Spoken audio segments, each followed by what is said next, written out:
गुस्ताख नरसिम्हा नंद के ख़िलाफ़ पूरे हिंदुस्तान से अलग अलग खानकाहों से मुंह तोड़ इसका जवाब दिया जा रहा है। इस वक्त हम लोग हैं सरकार ताजुल औलिया की दरगाह में और यहाँ के खादिमों से आइए हम जानते हैं गुस्ताख नरसिम्हा नंद के बारे में इनके विचार क्या है। मोहम्मद मुबीन ताजी हमारे साथ है। तो इस गुस्ताख ने बहुत बड़ी गुस्ताखी की है, तकरीबन 2 महीने से ये विवाद चल रहा है, तो आपका क्या विचार है इस गुस्ताखों के बारे में? देखिए, उन्होंने जो कहा है हमारे हुजूर के ख़िलाफ़ में, नौज़ुबिल्लाह, उन्होंने जो कहा वो हम अपनी ज़ुबान से बोल भी नहीं सकते। लेकिन हमारा कहना ये है सरकार से कि जो भी संत स्वामी और जो अपने आप को हिंदू धर्म के ठेकेदार समझते हैं, तो सबसे पहले तो उन्होंने अपना ग्रंथ पढ़ना चाहिए। और अगर उनके ग्रंथ में लिखा है कि किसी के भी मज़हब के किसी भी पैगंबर के बारे में अगर कुछ खिलाफ बोलना अगर लिखा है तो वो बोलें। लेकिन किसी भी धर्म में कोई भी जो भी हो, गीता हो, कुरान हो, कोई भी बाइबल हो, जो भी किताब हो, उसमें हमेशा एकता की बात लिखी है। किसी भी धर्म के ख़िलाफ़ बोलने का किसी को कोई अधिकार नहीं है। और जैसे ये अपने आप को स्वामी कहते हैं, तो मेरी नज़र में तो स्वामी है ही नहीं, क्योंकि अगर वो स्वामी होते तो इस तरह की बात वो करते ही नहीं। खाली चोला पहनने से स्वामी नहीं होता है। उसको ये चाहिए कि पहले अपना ग्रंथ पढ़े, सारी मालूमात करे इस्लाम के बारे में। वो क्या जानते हैं? मेरी नज़र में वो कुछ जानते ही नहीं है इस्लाम के बारे में। अगर जानते तो वो इस तरीके गुस्ताखाना अल्फाज अपनी ज़ुबान से लाते ही नहीं।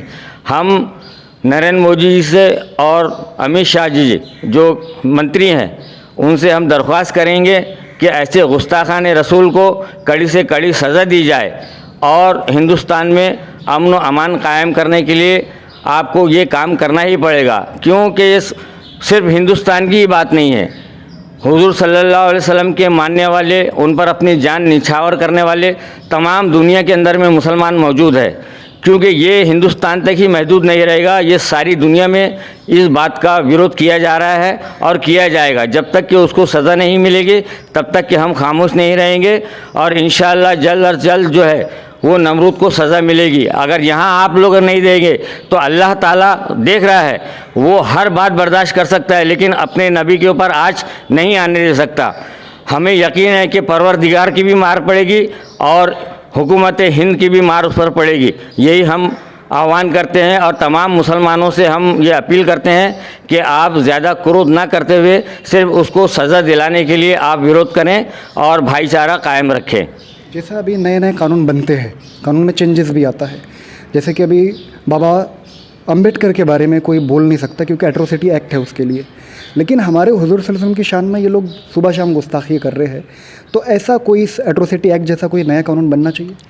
बिल्कुल बनना चाहिए, क्योंकि किसी भी धर्म पर, किसी भी देवी देवताओं के पर में, चाहे कोई भी धर्म का वो हो, किसी पर टिप्पणी नहीं करना चाहिए, क्योंकि वो महात्मा लोग हैं। उनकी इज़्ज़त, उनका आदर करना हमारा कर्तव्य है। और सरस्वती नंदन जी जो है, हमारे शिरडी के साईं बाबा के ख़िलाफ़ भी उन्होंने कहा है, समझे क्या? उन्होंने एक दिल्ली के अंदर में एक वीडियो में आया, दिल्ली के अंदर जो साईं बाबा का जो मूर्ति थी उसको खंडित किया है। अगर इतना ही दमखम है आप में, तो हमारा चैलेंज है कि आप शिरडी के साईं बाबा का मंदिर तोड़ के बताइए। एक मूर्ति आप वहाँ तोड़ रहे हो और ये सारे हिंदुस्तान के अंदर में ये वावेला मचा रहे हो, तो ये गलत है। आप अगर इतने भी बड़े अपने आप को समझ रहे हैं कि हम हैं तो कोई नहीं है, तो आप शिरडी का मंदिर तोड़ के बताइए कि हम मान जाएंगे, हाँ आप बिल्कुल सही अपनी जगह पर कायम हो बोल के। इसलिए हम चाहते हैं कि इंडिया हुकूमत ने ऐसा कानून बनाना चाहिए कि जो किसी भी धर्म का हो, वो किसी भी जो अवतारी लोग हैं, जिनका मान सम्मान है, उनके खिलाफ़ में कोई भी धर्म का जो है संत जो है, मौलाना हो, कोई भी हो, वो ना बोलें, उससे परहेज़ करें। काफ़ी ऐसे नौजवान हैं जो रात के 1-1, 2-2 बजे तक मोबाइलों में लगे रहते हैं, चैटिंग करते हैं, वीडियोस देखते हैं, लेकिन दीन की तालीम से काफ़ी दूर है। हुजूर सल्लल्लाहु अलैहि वसल्लम की ज़िंदगी के बारे में कुछ नहीं पता है, नामुस रिसालत का मतलब क्या है ये नहीं पता है। तो ऐसे नौजवानों को क्या कहना चाहेंगे? नौजवानों से यही कहना है हमारा कि भाई अपना जो दीन इस्लाम है और दीन इस्लाम में जो हमको बताया गया है, हमारे कुरान में जो लिखा है, उस पर अमल करें, ज़्यादा से ज़्यादा दीन की तरफ राग़िब हों और दीन के काम में बढ़ चढ़ कर हिस्सा लें।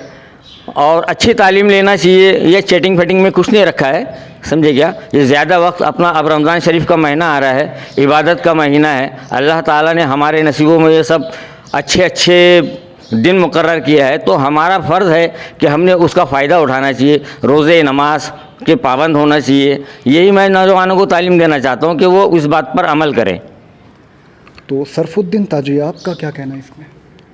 साहब, ऐसे जो भी संत के बारे में अगर कोई बोलता है, वो किसी भी समाज से फेवर करने वाला हो या किसी भी समाज का मानने वाला हो, उस समाज ने, पूरे समाजों ने मिल के एक गवर्नमेंट से जीआर पास करना चाहिए कि अगर कोई भी अगर ऐसा संत बोलता है तो उसके लिए कड़ी से कड़ी सज़ा दी जाए या तो उम्र कैद उसको दी जाए।